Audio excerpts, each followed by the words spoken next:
Siapakah Insinyur Solah Atia ini?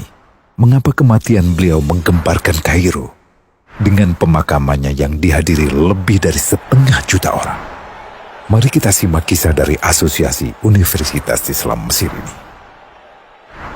Al-Kisah dari kampung kecil bernama Tafahna al-Ashraf, distrik Middle Ghamir, provinsi Dakohlia, Mesir, ada 9 orang sarjana miskin lulusan Fakultas Pertanian. Lalu mereka pun sepakat membuat sebuah peternakan unggas, sembari mencari mitra ke-10. Namun mereka terbentur modal, maka dengan sekuat tenaga mereka kumpulkan dari hasil menjual tanah, perhiasan istri, hingga meminjam. Meski tidak banyak terkumpul, namun mencukupi untuk memulai usahanya.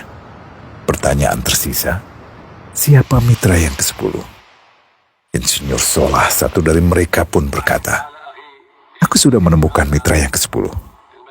Siapa?" kata teman-temannya. "Allah," lanjutnya.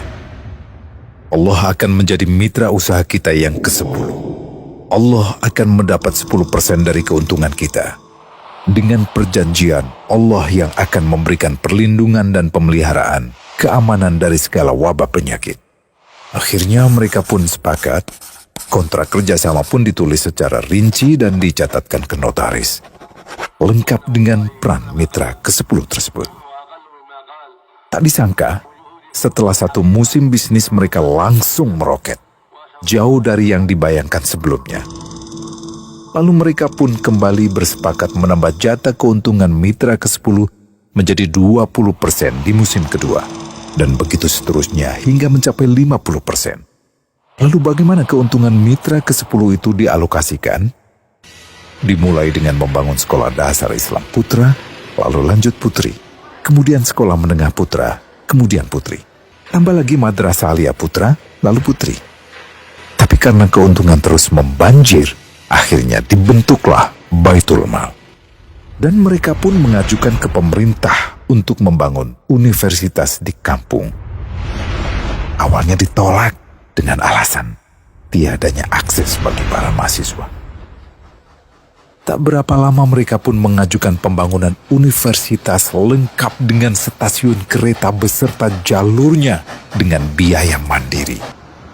Akhirnya permintaan ini disetujui, dan pertama dalam sejarah Mesir berdirilah sebuah universitas di perkampungan kecil. Semakin berkembang, dibangun pula fakultas kedua, ketiga, keempat hingga asrama putri dengan kapasitas 600 kamar.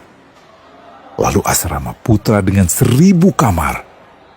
Tiket kereta api pun digratiskan untuk memudahkan transportasi menuju kampung tersebut. Tak cukup hanya itu, dibangun Baitul Mal berikutnya hingga hilang kemiskinan di daerah tersebut. Dan program ini diduplikasi ke kampung-kampung lain hingga bisa dikatakan tak ada kampung yang disinggahi Insinyur Solah kecuali akan dibangun Baitul Mal untuk warga. Bantuan pun diberikan untuk fakir miskin dan para janda. Pemuda pengangguran pun dilatih untuk mengelola perkebunan sayur hingga mandiri, bahkan sampai bisa mengekspor ke negara tetangga. Pada saat panen raya, seluruh penduduk dikirimi paket sayur. Di hari pertama Ramadan diadakan buka puasa bersama untuk seluruh penduduk desa. Mereka memasak dan hadir ke lapangan yang dipenuhi beraneka makanan. Disiapkan juga perabotan untuk gadis-gadis yatim yang ingin menikah. Dan ini semua merupakan sedikit dari banyaknya kebaikan yang dilakukan oleh Insinyur Solah. Hingga pada akhirnya disepakatilah keuntungan perusahaan 100% untuk Allah. Insinyur Solah yang awalnya adalah salah satu mitra usaha berubah menjadi karyawan Allah.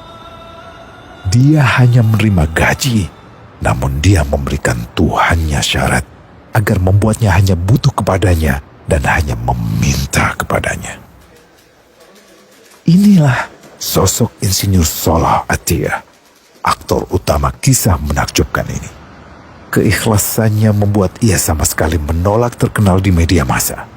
Dan kini, meski orang yang melibatkan Allah ke dalam bisnisnya ini telah wafat, terbayang seluruh amal jariahnya yang selalu mengalir untuknya. Masya Allah. Pertanyaannya, akankah ini hanya menjadi sebatas kisah saja? Atau menjadi teladan bagi kita untuk mengikuti jejaknya?